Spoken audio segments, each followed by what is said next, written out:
बिस्मिल्लाहिर्रहमानिर्रहीम। अस्सलाम वालेकुम डियर स्टूडेंट्स। उम्मीद करता हूँ कि आप खैरियत से हैं, खुश हैं। मेरा नाम राय नूर है और मैं आपको अपनी क्लास में वेलकम करता हूँ। इस वीडियो में मैं आपके साथ एक्सरसाइज 3.3 पार्ट 1 की डिस्कस कर रहा हूँ और ये एंटी टेस्ट रिलेटेड जो है वो मटेरियल है। तो बोर्ड पे मैं इसलिए नहीं कर रहा कि बहुत सारी चीज़ें थ्योरी है तो उसको बार बार लिखा जाए, तो मैं आपको डायरेक्ट जो है वो अपने नोट से ही ये करवा रहा हूँ। देखें जी, 3.3 में हमने माइनर ऑफ एन एलिमेंट पढ़ना है, को factor of an element, determinant क्या होता है, प्रॉपर्टीज़ ऑफ डिटर्मिनेंट क्या है, इन्वर्स ऑफ मैट्रिक्स क्या है और प्रॉपर्टीज़ ऑफ इन्वर्स क्या। तो ये सारी चीज़ें हम एक्सरसाइज 3.3 में पढ़ते हैं। ये बहुत इम्पोर्टेंट एक्सरसाइज है, आपके इल्म में होगा और इस एक्सरसाइज के लगभग कोई 17 क्वेश्चन हैं और इसमें प्रॉपर्टीज़ ऑफ डिटर्मिनेंट्स भी अप्लाई होती हैं और इस तरह इनवर्स जो है वो 3/3 ऑर्डर के मैट्रिक्स का भी हम फाइंड करते हैं। अब जैसे सबसे पहले मैंने ये लिखा कि 3/3 ऑर्डर का जो मैट्रिक्स है, तो आपको पता है कि इसको हम A11, A12, A13, A21, A22, A23, A31, A32 and A33, तो ये 3/3 का जनरल मैट्रिक्स जो है हम इस तरह से इसको लिखते हैं। अब जब मैं इसका डिटर्मिनेंट लेता हूँ, सबसे पहले मैं आपको डिटर्मिनेंट इसका बताता हूँ कि ये किस तरह से लिखा गया है। तो जैसे ये एलिमेंट A11 है तो साथ में उसका कैपिटल जो A11 है ये कोफैक्टर है, प्लस A12 और साथ में कैपिटल A12 जो है वो इसका कोफैक्टर है। इसी तरह प्लस A13 कैपिटल A13 उसका कोफैक्टर है। अगर हम किसी एलिमेंट को रो वाइज या कॉलम वाइज उसी के कोफैक्टर के साथ लिखें तो वो A डिटर्मिनेंट के इक्वल होता है। जैसे ये सेकंड रो के हिसाब से ये लिखा हुआ है कि A21 कैपिटल A21, फिर प्लस A22 कैपिटल A22, फिर प्लस A23 कैपिटल A23। तो ये देखें तो ये सेकंड रो के हिसाब से जो है वो लिखा गया है। और थर्ड जो है मैंने थर्ड रो के हिसाब से A डिटर्मिनेंट लिखा है, A31 कैपिटल A31, फिर plus A32 capital A32, plus A33 और कैपिटल A33। ये जो है ये रो वाइज एक्सपेंड किए गए हैं और ये कॉलम वाइज एक्सपेंड है। अगर मैं इसको इकट्ठा कर लूँ तो ये भी A डिटर्मिनेंट के इक्वल होगा। जैसे A11 capital A11 plus A21 capital A21 plus A31 और कैपिटल A31, तो ये भी A डिटर्मिनेंट के इक्वल है। अगर मैं कॉलम वाइज लिख करता हूँ, सेकंड कॉलम से भी आप इन तीनों को इकट्ठा करें तो ये A डिटर्मिनेंट के इक्वल होगा। फिर इस तरह इन तीनों को आप इकट्ठा करें थर्ड कॉलम के हिसाब से तो ये भी A डिटर्मिनेंट के इक्वल होगा। ये तो है जी कि कोफैक्टर्स और एलिमेंट्स का आपस में रिलेशन और फिर वो डिटर्मिनेंट के इक्वल किस तरह से है ये मैंने आपको बता दिया।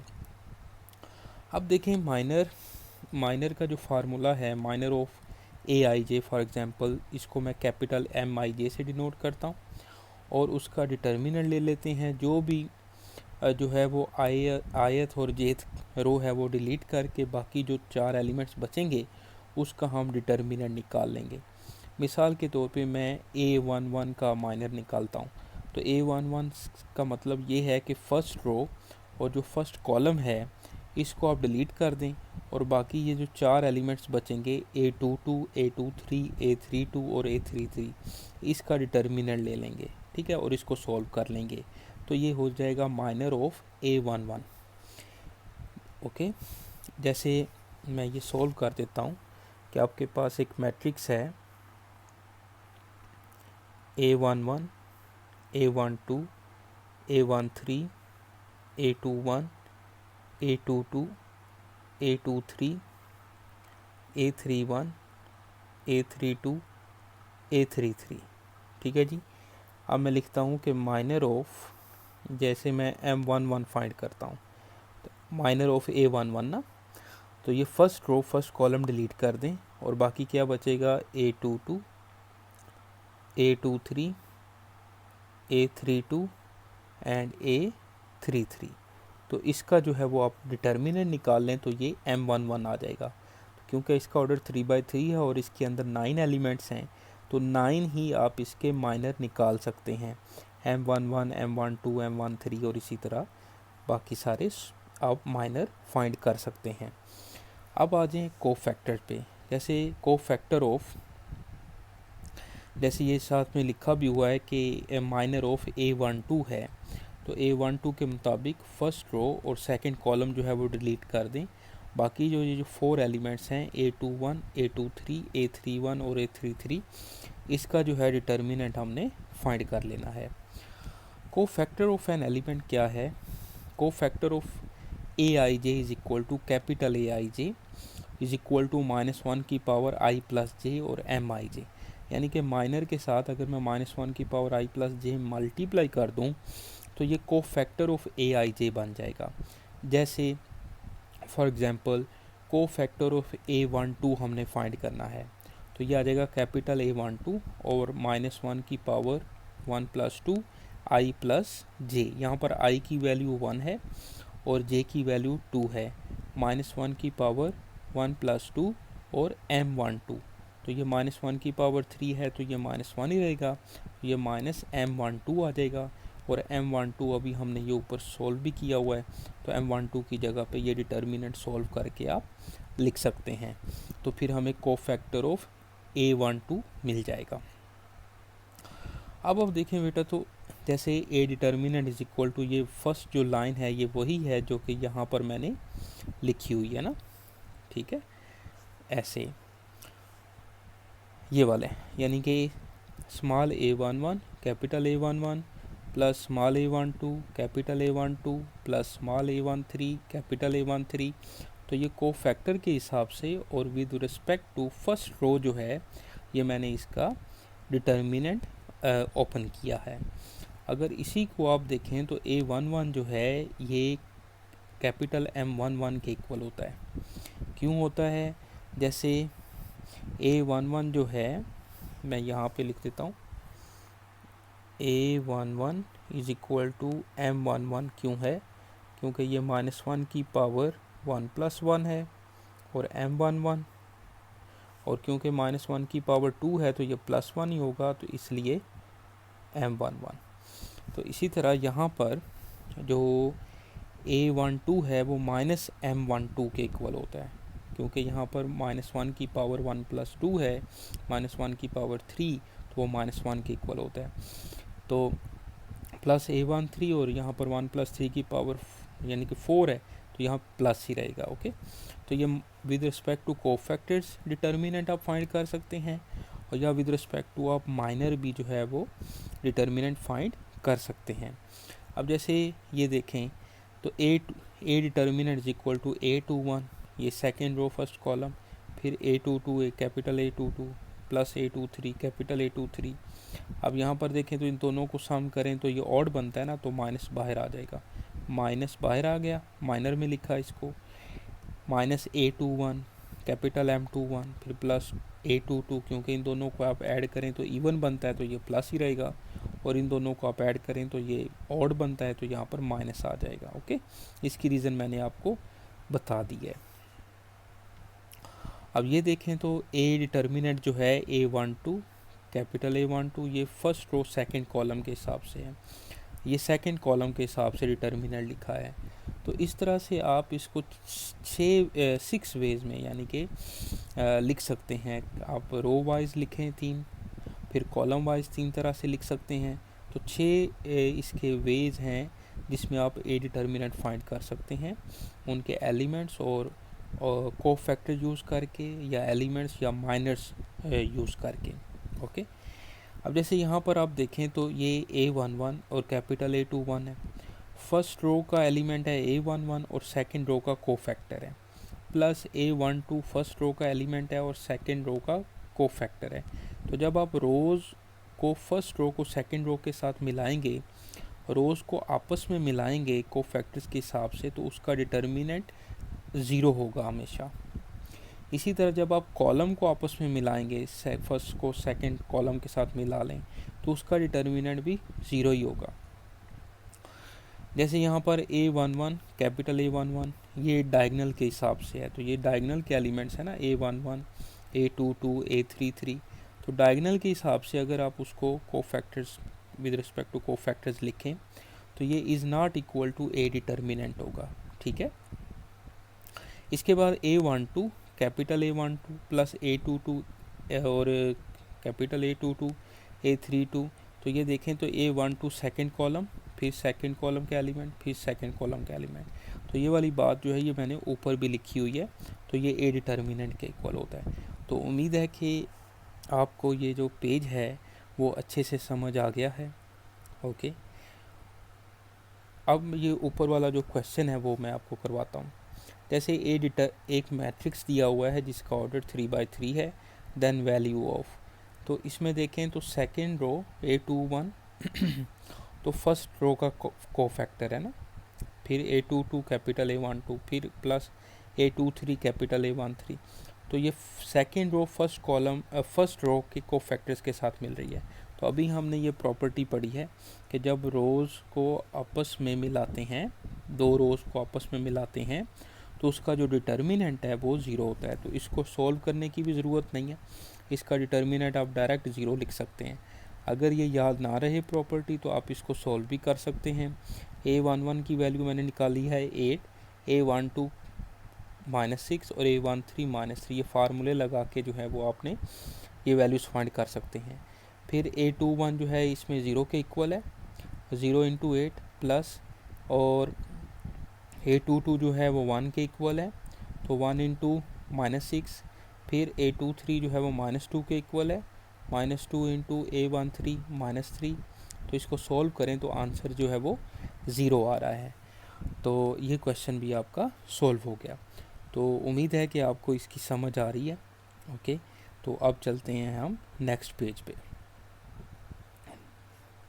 बुक पे जो है ये पेज 103 है जिस पर ये सारी चीज़ें लिखी हुई हैं। तो मैंने उसको अपने वर्ड्स में या बुक से लेकर बुक की हेल्प से ये चीज़ें सारी बनाई हुई हैं। अच्छा जी, अब चलते हैं आगे। देखें जी ये वाला क्वेश्चन इस क्वेश्चन के अंदर एक मैट्रिक्स है जिसका ऑर्डर 4/4 है, देन A डिटर्मिनेंट इज। अब आप ज़रा गौर करें तो क्या ये लोअर ट्रायंगुलर मैट्रिक्स नहीं है?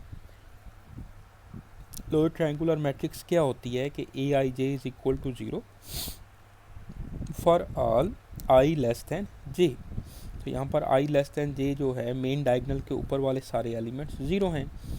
जब मैं इसका डिटर्मिनेंट निकालूंगा तो डिटर्मिनेंट के लिए इसके जो मेन डायगनल के एलिमेंट्स हैं, मेन डायगनल के जो एलिमेंट्स हैं 2, 5, 2 और 1, इनको जस्ट आपने मल्टीप्लाई करना है बस। ये देखें 2 × 5 × 2 × 1, तो इसका जो आंसर है वो 20 आ रहा है। ओके, तो इसका आंसर 20 बन जाएगा। इसके बाद देखें बेटा ये प्रॉपर्टी है कि determinant of A B is equal to determinant of A into determinant of B is equal to determinant of B into determinant of A. इनमें से दोनों को जिसको मर्जी आप पहले रख लें, तो ये प्रॉपर्टी आपने याद रखनी है। ओके, और इसको भी आपने याद रखना है। अच्छा जी, इसके बाद A B is equal to B A जो है वो आइडेंटिटी के इक्वल आता है? नो, आई के इक्वल। ये कब आएगा ज़रा गौर करें। अगर ये दोनों आइडेंटिटी मैट्रिक्स हों तो फिर आ सकता है। A B is equal to B A जो है वो दोनों आइडेंटिटी मैट्रिक्स हों तो बिल्कुल आई आ सकता है। अच्छा जी, ये बहुत इंपॉर्टेंट क्वेश्चन है। If A is equal to 1 0 2 0 2 1 1 -1 1 then adjoint of A. इससे पहले जो है 3.2 में 3.1 में आपने जो एडजॉइंट इन्वर्स का फार्मूला जब यूज़ करते हैं, A inverse is equal to 1/a determinant adjoint of A. तो एडजॉइंट में आप क्या करते हैं, 2/2 का, मिसाल के तौर पर आपके पास एक मैट्रिक्स है 2 5 -3 7, तो आप इन दोनों की जगह चेंज करते होते हैं एडजॉइंट ऑफ ए के लिए, और इन दोनों के साइन चेंज करते हैं। -5 और 3, ठीक है। ये तो 2/2 का है जब एडजॉइंट फाइंड करते हैं, लेकिन यहाँ पर जो मैट्रिक्स है वो 3/3 का है। तो ज़रा सोचें फिर आप लोग। हाँ जी, तो इसमें आपने क्या करना है कि पूरा पहले मैं तो मैट्रिक्स जो 102 है वो लिखता हूँ, 102 और 0 2 1, मैं ये पेज पे लिख रहा हूँ, और 1 -1 और 1, ठीक है जी। ये देखें, ये पूरा जो है ना मैट्रिक्स मैंने यहाँ पे लिख दिया। ओके, अब आपने क्या करना है, अब आपने ये जो फर्स्ट 2 कॉलम हैं, ये जो फर्स्ट 2 कॉलम हैं ये दोबारा रिपीट कर देने हैं, 1 0 1 और 0 2 -1। ओके, अब आपने नीचे जो है ना ये दोनों रोज़ रिपीट कर देनी है, 1 0 2 और 0 2 1, ठीक है। फिर आपने क्या करना है कि ये 4 प्लेस बच रही हैं, यहाँ पर ये जो एलिमेंट्स हैं शुरू वाले 1 0 और 0 2 ये लिख लेना है दोबारा। ओके, क्या किया मैंने, सबसे पहले जो है ये वाला आप देखें तो मैंने जो पूरा मैट्रिक्स था वो लिख दिया। फिर उसके आगे जो है मैंने जो फर्स्ट 2 कॉलम्स थे वो आगे लिखे। ओके, फिर नीचे जो है मैंने फर्स्ट जो 2 रोज़ हैं वो लिख दी, ये 4 प्लेस बचे, तो ये वाला 1 0 0 2 जो है वो यहाँ पे लिख दिया।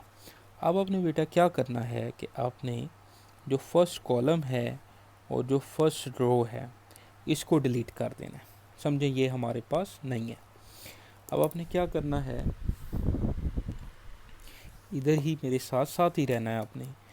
अब आपने इनका डिटर्मिनेंट लेना है, ऐसे इस तरह से। मैं थोड़ा सा स्लो इसलिए ये क्वेश्चन करवा रहा हूँ ताकि आप लोगों को अच्छे से समझ आ जाए। इस तरह से इनके आपने डिटर्मिनेंट लेने हैं, ठीक है।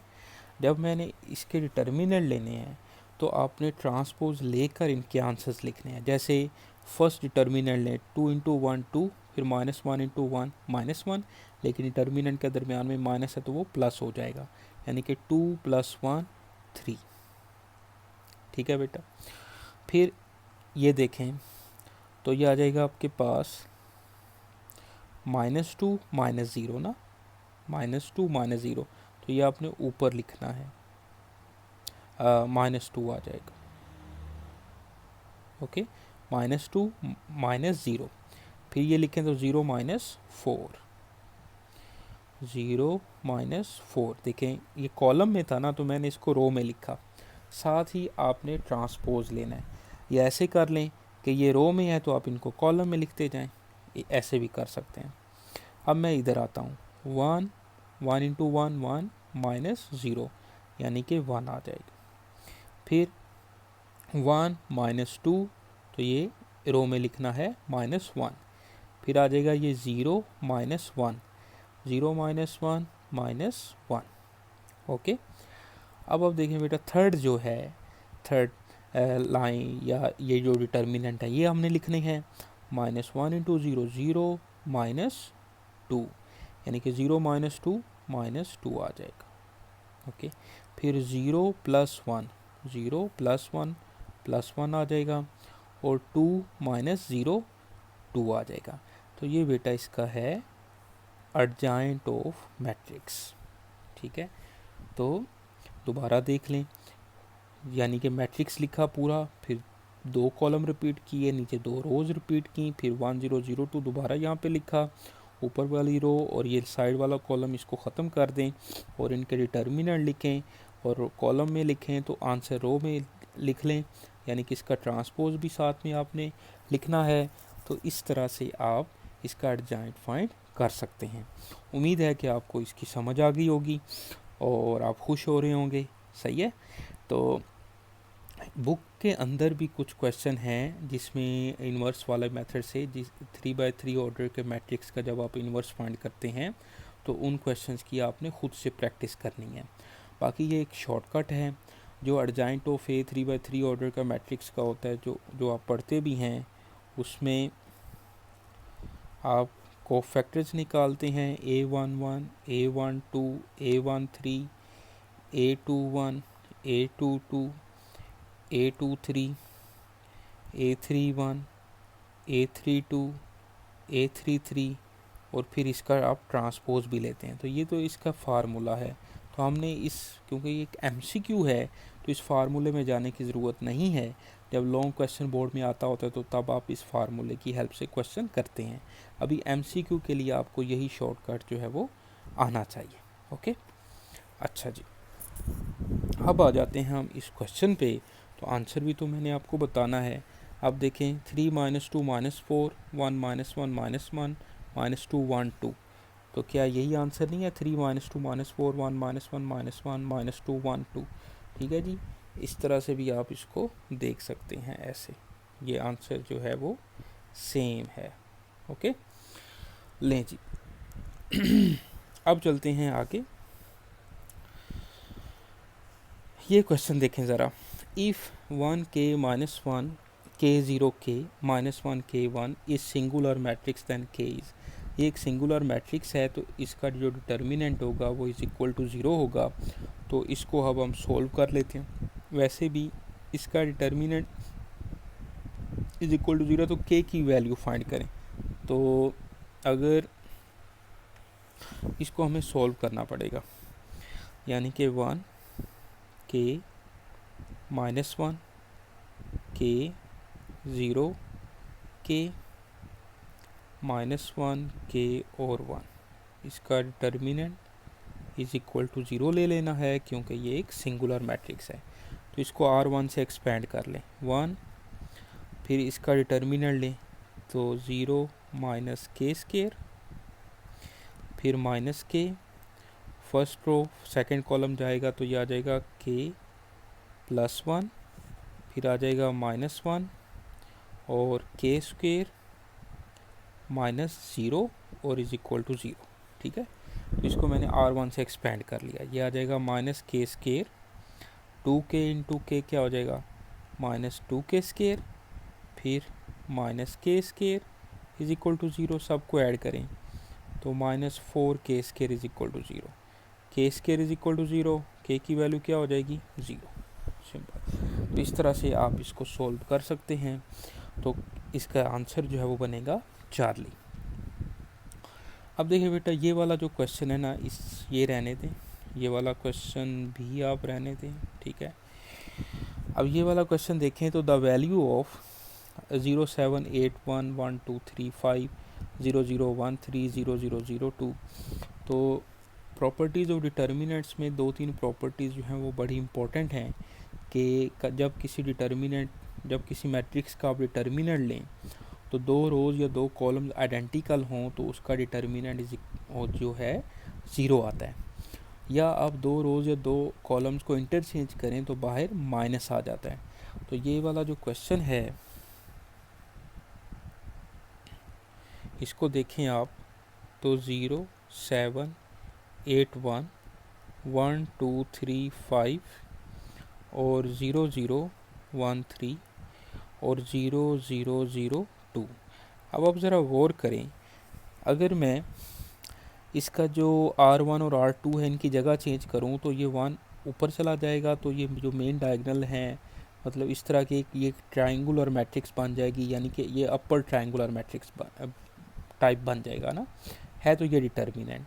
तो मैं अगर R1 और R2 को चेंज करूं तो बाहर माइनस आ जाएगा, तो ऊपर आ जाएगा ये 1 2 3 5 और ये आ जाएगा 0 7 8 1 और ये आ जाएगा 0 0 1 3 और 0 0 2। ठीक है जी, ओके। अब आप देखें, ज़रा गौर करें तो ये एक अपर ट्रायंगुलर मैट्रिक्स का डिटर्मिनेंट बन रहा है। तो जब ये अपर ट्रायंगुलर मैट्रिक्स हो या लोअर ट्रायंगुलर मैट्रिक्स हो, तो जब डिटर्मिनेंट आपने लेना है, फाइंड करना है, तो आपने सिर्फ जो उसके मेन डायगोनल के एलिमेंट्स हैं ना उनको मल्टीप्लाई करना है। इन चारों को आप मल्टीप्लाई करें तो आंसर क्या आएगा 1 × 7 × 1 × 2 14 आएगा ना। तो बाहर माइनस पड़ा हुआ है तो -14 इसका आंसर आ जाएगा। ओके, तो इसका जो करेक्ट ऑप्शन बनेगी वो बनेगी डेल्टा -14। ये वाला क्वेश्चन बिल्कुल ठीक है, ये आपने करना है। द इन्वर्स ऑफ दिस, तो ये एक ट्रायंगुलर मैट्रिक्स है। ट्रायंगुलर मैट्रिक्स में ये, बल्कि ये एक डायगोनल मैट्रिक्स है और मेन डायगोनल के ऊपर और नीचे ज़ीरो हैं। तो जब आपने डायगोनल मैट्रिक्स का इन्वर्स लेना होता है तो सिर्फ उसके जो मेन डायगोनल के एलिमेंट्स हैं उसका आप रेसिप्रोकल ले लें, ठीक है। तो इसका जो रेसिप्रोकल होगा वो 1/5 1/2 -1 होगा, यानी कि यहाँ पर मेन डायगोनल में कोई एलिमेंट ज़ीरो नहीं होना चाहिए, फिर ही इसका जो इन्वर्स है वो एग्जिस्ट करेगा। तो इसकी जो करेक्ट ऑप्शन है वो बनेगी चार्ली। ओके, ले जी, इसके मेरा ख्याल है कि आपको अच्छे से समझ आ गया है, ठीक है। एक एक चीज़, एक एक जो क्वेश्चन है वो मैं आप तसल्ली से आपको डिस्कस कर रहा हूँ आपके साथ, ताकि आप लोगों को समझ आ जाए। अब है जी 3.3 का ही लास्ट पेज है और ये वाला क्वेश्चन देखें। If A of order 3 and A determinant is equal to -2 then 2a का डिटर्मिनेंट इज इक्वल टू, ये एक प्रॉपर्टी है, ये मैं आपको समझाता हूँ। देखिए जी, जब आपके पास ऑर्डर ऑफ ए जो है वो 1 होगा तो के ए इज इक्वल टू के ए डिटर्मिनेंट होगा, ठीक है। अगर ऑर्डर ऑफ ए 1 हो, अगर आपके पास ऑर्डर ऑफ ए 2 हो ना, तो जब के बाहर आएगा तो ये के स्केयर बन जाएगा, के स्केयर ए डिटर्मिनेंट। अगर ऑर्डर ऑफ ए 3 हो तो के ए का जो डिटर्मिनेंट है, के बाहर आएगा तो ये बन जाएगा के क्यूब और ए डिटर्मिनेंट। इसी तरह अगर ऑर्डर ऑफ ए एन हो तो के जब बाहर आएगा, के यहाँ पर कोई स्केलर है अदर देन ज़ीरो, के कोई कांस्टेंट है, तो ये के की पावर बन जाएगी एन, तो ए डिटर्मिनेंट। अब ये वाला जो क्वेश्चन है आपके पास, ये वाला, ठीक है जी, नज़र आ रहा है ना आप लोगों को, इसमें ऑर्डर 3 है, ऑर्डर 3 है और ए डिटर्मिनेंट की वैल्यू -2 है, ठीक है जी। तो ऑर्डर ऑफ ए जो है वो 3 है और 2a का डिटर्मिनेंट है, तो जब 2 बाहर आएगा तो 2 की पावर 3 बन जाएगी और ए डिटर्मिनेंट, और ए डिटर्मिनेंट की वैल्यू जो है वो दी हुई है -2, 2 की पावर 3 8 होती है और ए डिटर्मिनेंट -2 है, तो इसका आंसर -16 बन जाएगा, बिल्कुल बन जाएगा। ओके जी, और ये हमारा बीटा ऑप्शन है। Okay, beta. ले जी, नेक्स्ट क्वेश्चन देखें। If A of order 4 such that 2a का डिटर्मिनेंट इज इक्वल टू -48। अब क्योंकि ऑर्डर 4 है तो जब 2 को बाहर निकालेंगे तो ये 2 की पावर बन जाएगी 4, ठीक है, सही से नज़र आ रहा है, 2 की पावर 4 बन जाएगी और ये ए डिटर्मिनेंट है इज इक्वल टू -48, ठीक है। तो ये A determinant is equal to 2 की पावर 4 16 है, -48 को 16 से डिवाइड करें तो -3, तो करेक्ट ऑप्शन क्या बनेगी -3। अब है जी कुछ प्रॉपर्टीज़। अगर a की पावर n है और इसका डिटर्मिनेंट है तो a डिटर्मिनेंट की होल पावर n हो जाएगी, सही है, यानी कि इस तरह से a डिटर्मिनेंट की होल पावर n हो जाएगी और यहाँ पर n जो है वो बिलोंग कर रहा है इंटीजर्स को। जैसे a इन्वर्स का डिटर्मिनेंट है तो ये a डिटर्मिनेंट की होल पावर -1 हो जाएगी। ओके, a इन्वर्स का इन्वर्स लें तो ये a के इक्वल आता है, a b का होल इन्वर्स लें तो is equal to b inverse. a inverse आता है 3.3 का लास्ट क्वेश्चन है, उसके 2 पार्ट्स हैं, वो भी इम्पोर्टेंट हैं इसी से रिलेटेड, बल्कि ये दोनों पार्ट्स वही हैं। अब यहाँ पर आप देखें द वैल्यू ऑफ 11 12 13 14 15 16 17 18 19, तो इसका डिटर्मिनेंट बताएं। उन्होंने बोला द वैल्यू ऑफ, तो ये इज इक्वल टू, सॉरी 0 नहीं आता, ये गलती से लिखा गया, इसकी वैल्यू बताएं। तो आप देखें तो मैं अगर कॉलम 2 में से कॉलम जो 1 है वो माइनस करूं, 12 - 11 15 - 4 14 18 - 17, तो ये कॉलम 2 के सारे एलिमेंट्स 1 1 बनते हैं। फिर कॉलम 3 में से कॉलम 2 माइनस करूं तो कॉलम 3 के सारे एलिमेंट्स 1 1 बनते हैं। तो जब 2 कॉलम सेम हो जाते हैं तो उसका डिटर्मिनेंट क्या होगा, 0 हो जाएगा। ये क्वेश्चन मैं आपको यहाँ पे सोल्व करवा देता हूँ। जैसे हमारे पास डिटर्मिनेंट है 11, 12, 13, 14, 15, 16, 17, 18 और 19। मैं करता हूँ कॉलम 2 माइनस कॉलम 1, तो कॉलम 2 में चेंज होगी। कॉलम 3 माइनस कॉलम 2, तो कॉलम 3 में चेंज होगी। ठीक है, पहले कॉलम 2 में चेंज होगी, फिर कॉलम 3 में चेंज होगी। कॉलम 1 वैसे का वैसे रहेगा, 11, 14 और 17। 12 minus 11 1, 15 minus 14 1, 18 minus 17 1, 13 minus 12 1, 16 minus 15 1, 19 minus 18 1। ठीक है, अब आप देखें कॉलम 2 और कॉलम 3 जब सेम है, आइडेंटिकल हैं, तो इसका जो डिटर्मिनेंट है, ये डिटर्मिनेंट वो क्या होगा, इज इक्वल टू 0 होगा। तो इसका आंसर आ जाएगा 0। ओके, तो अल्फा ऑप्शन बनेगी। अब चलते हैं जी नेक्स्ट क्वेश्चन पे। If A is square matrix then A determinant is. A कोई भी स्क्वायर मैट्रिक्स हो तो उसका डिटर्मिनेंट देखें, पॉजिटिव भी हो सकता है, नेगेटिव भी हो सकता है। आप खुद समझदार हैं। ओके जी, बिल्कुल आसान एमसीक्यू है। नेक्स्ट देखें क्वेश्चन, तो इन्वर्स ऑफ ए 3 माइनस 1 1 0, तो बैक सोल्व कर लें। आपको पता है कि ए इन्वर्स इज इक्वल टू आई होता है, यानी कि आइडेंटिटी मैट्रिक्स ना, ए इन्वर्स इज इक्वल टू आई। तो अब जब आप इन दोनों को मल्टीप्लाई करेंगे तो इसका जो आंसर है वो आइडेंटिटी मैट्रिक्स आ जाएगा। ओके, तो ये मैं आपको सोल्व करवा देता हूँ। 1 बाय 1 जो है वो आप चेक कर लें, या आप इस तरह से करें, हमें ऐसे मल्टीप्लाई करने में शायद ज़्यादा टाइम लग जाए। 3 माइनस 1 और 1 0 है ना, ये क्वेश्चन हमारे पास। तो सबसे पहले आप इसका डिटर्मिनेंट लें, ये 3 माइनस 1 है। ओके, डिटर्मिनेंट लें तो 0 प्लस 1 1 नहीं आ जाएगा। फिर आप इसका अर्जाइंट लें, अर्जाइंट ऑफ ए, तो ये आ जाएगा 0 3, और इनका साइन चेंज कर दें, 0 1 और माइनस 1 3। तो अब इसका आप इन्वर्स लें, तो formula 1 over A determinant, adjoint of A क्या है, 0 1 माइनस 1 3। तो देखिए क्या यही आंसर है। ओके, तो ये 1 ओवर 1 तो 1 होता है, तो बीटा आंसर। ओके, तो बहुत आसान है ये, कोई मुश्किल नहीं है ये क्वेश्चन। तो उम्मीद है कि आपको समझ आ रही है। इसके बाद है जी -2 का डिटर्मिनेंट। 2 -2 नॉट डिफाइंड और नॉन ऑफ दीज। ओके, तो सिंगल एलिमेंट का जो डिटर्मिनेंट होता है ना, वो वही होता है। जैसे आपके पास एक मैट्रिक्स हो ए, तो आप इसका लें ए डिटर्मिनेंट ए। ठीक है, तो ये ए ही रहेगा, और यहाँ पर जो ए है ना वो बिलोंग कर रहा है सेट ऑफ रियल नंबर्स को। जो भी रियल नंबर हो उसका जो आंसर है वो वही रहेगा, डिटर्मिनेंट उसका वही आएगा। अगर ये मॉड होता तो इसका आंसर प्लस माइनस ए आता, लेकिन ये क्योंकि डिटर्मिनेंट है सिंगल एलिमेंट का, तो ये वही एलिमेंट आएगा। तो इसलिए -2 का जो डिटर्मिनेंट है वो -2 ही रहेगा। क्लियर।